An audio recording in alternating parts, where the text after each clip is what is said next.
नमस्कार, मी अभिमान अजित. मुंबई केंद्र 1 या केंद्रातून पाकीट हे जे नाटक पहिलं आलं त्या नाटकाचा लेखक आणि दिग्दर्शक.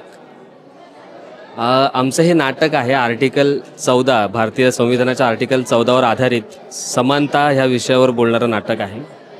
आणि ओव्हरऑल ही स्पर्धा करताना, राज्यनाट्य स्पर्धा करताना आम्हाला खूप म्हणजे असं हौशी स्पर्धा आहे असं वाटलंच नाही. इतकी चांगली कॉम्पिटिशन होती इथे. आणि महत्त्वाचं म्हणजे आत्ता जो बक्षीस वितरण सोहळा झाला तो सोहळासुद्धा इतका म्हणजे असा काय म्हणतात त्याला चमकदार होता आणि खूप असं काहीतरी खूप मोठी अचीवमेंट आम्ही करतोय याचं शासनाने आम्हाला प्रचिती करून दिली.